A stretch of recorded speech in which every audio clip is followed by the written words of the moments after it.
Hey,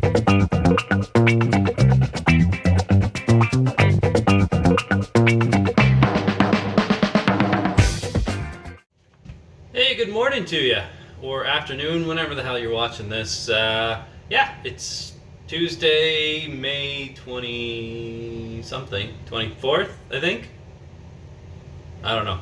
I know it's episode 39 of the Nerdy Cool Dad podcast, and it's been a couple days since I posted.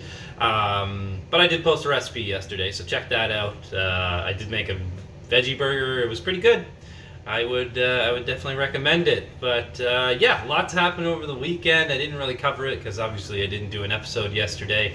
But the big kind of story in Southern Ontario is, I guess, I don't know, everyone saw the photos of all the people in Toronto at Trinity Bellwood Park. And the photos and things like that kind of speak for themselves, really. The weather's really hot. It just kind of got out of nowhere. It got super hot over here. I work in a loft, and I have no air conditioning. And yesterday I was like dying. So basically, by like 3:30, it's more than challenging to work up here.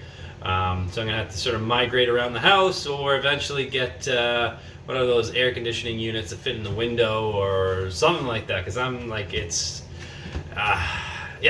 challenging, and I run pretty hot as it is. So as you can tell, not my favorite thing. But with the whole Toronto parks and things like that, the provincial government's not too happy about this. I mean, you're really trying to get to phase 2, and now we're not really going to be pushing for that if people aren't going to be responsible.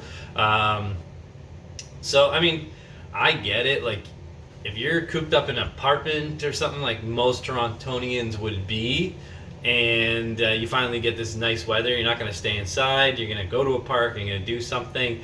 But, I mean, if you show up at a park and there's like 10,000 people there, and we're given, like, even on a normal day, if COVID wasn't even a thing and I showed up at a park and it was that packed, I'd probably think twice about staying there, maybe go somewhere else, right? But the fact that we're supposed to be practicing social distancing, I mean, we should probably use a little bit more of that thing called logic and figure it out. Otherwise, there's some cool things happening in Toronto. They're closing a lot. I saw like a big portion of the Gardiner Expressway was closed down. It's like bike lanes. Everyone biking everywhere. It's fantastic. If you run like a cafe or a small restaurant or anything like that, I saw some sort of pop-up takeout setups, and I love seeing that. People on bikes and walking by and picking up food and all that. That's fantastic. Make the most of it. It's summer. People want to have a good time, and sometimes you just gotta do things a little differently, right? So, it's just the one of the things is, like, Toronto is a pretty populated city, and there's just, because you have so many people, you're gonna run into problems, especially at parks and things like that when the weather gets nice, and it's hard to. I mean, I can blame people, but at the same time, I don't know. I can speak for myself, and like, I live in a house. I don't have to worry about a lot of this sort of stuff, like being cooped up. Like, I'm having a great time. Building like an oasis around my house and in my backyard, all that. I'm really enjoying my time. However, if I was in an apartment or a condo, I'd probably be losing my mind by now. So, something to consider, and just be a little safer in what you do. I don't know. I'm not your parent. I'm not your guardian. You figure it out. But if police start issuing fines, well, at least that you're putting yourself at risk of getting one, or worse, potentially passing on an infectious virus to someone and killing them. So that's a thing too. So we should think more about that. But I just think nice weather in general, people are going to be less cautious than they were. Like, I'm a little less cautious than I was previously. I'm still very cautious at like grocery stores, things like that, where there's like strangers around. But around family and you know, maybe if I had a friend over, it wouldn't be as bad. But I think everyone who needs to be cautious is taking it more seriously than others. But yeah, it's challenging either way. Yeah, let's just leave it at that. Anyways, other news. It's kind of cool, but we've all seen these videos of Mike Tyson getting back into shape, doing like a comeback fight. Like I looked up yesterday. I'm pretty sure he's like 53 years old. Either way, still pretty impressive. I love to see him come back in the ring. I mean, who wouldn't, right? But he's going to be a shadow of his former self. But he's got different motivation these days. Like, I'm always talking about Joe Rogan, but he had Mike Tyson on for a pretty long interview. I think it was sometime last year. It was super interesting getting into the headspace of Mike Tyson. Like at a really young age, like he was making, like he came from a very broken home. At a young age, when he was fighting, he was making all his money, making stupid decisions, being punched in the head. Like, you ever been punched in the head before? Like, or getting into a fight or something like that, the next few days you feel like an idiot, let alone like getting punched for like 10 rounds or something like that, getting punched in the head. So these boxers, I think, deserve a little bit of leeway in the decisions they make. But it's just good to see him get back in shape, and it's not going to be him versus like Holyfield or anything like that. I don't think that's going to be the thing. But I'd watch him if he got back into the ring and fought someone. I mean, the state of boxing right now is pretty dull. As far as I'm aware, I'm not like a big boxing aficionado or anything like that. But if Mike Tyson was getting in the ring with some other bum who wanted to fight him, then by all means, I'd watch that. Honestly, the last boxing match I watched was McGregor versus what the hell's his name? Mayweather. And it was, I don't know, it was kind of lame.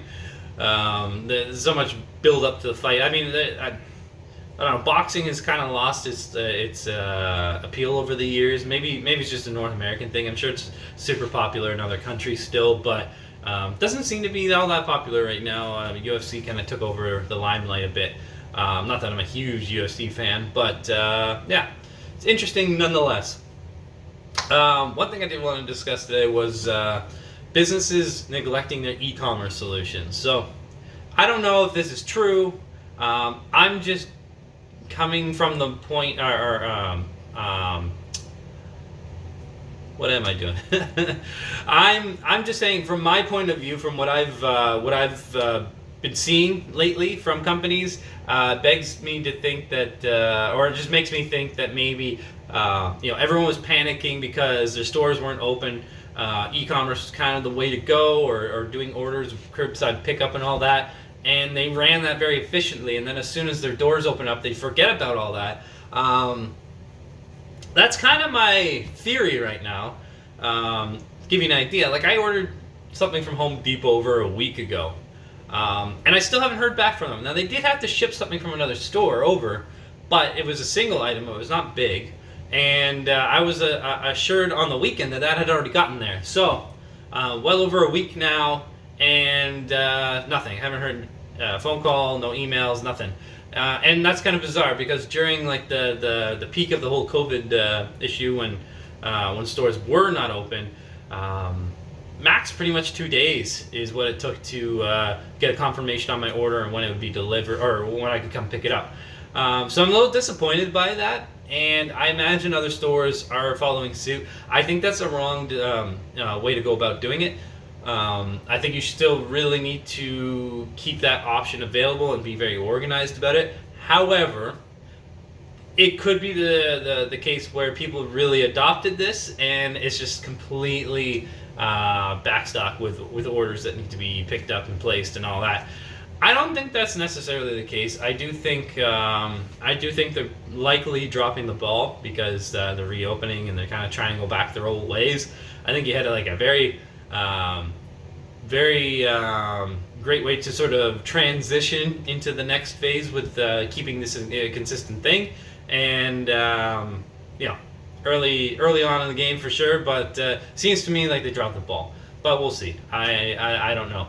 Last thing I want to talk about today, and just make this episode pretty quick, is I keep seeing rumblings about the NHL starting in June. I don't see anything that's concrete yet. People speculate about the playoff bracket and all this shit, and you know how it is in sports. They beat every possible story and scenario to death, right? So I haven't listened to sports radio in like 4 months now, or 3 months, or whenever the hell COVID started. Basically, whenever sports got canceled.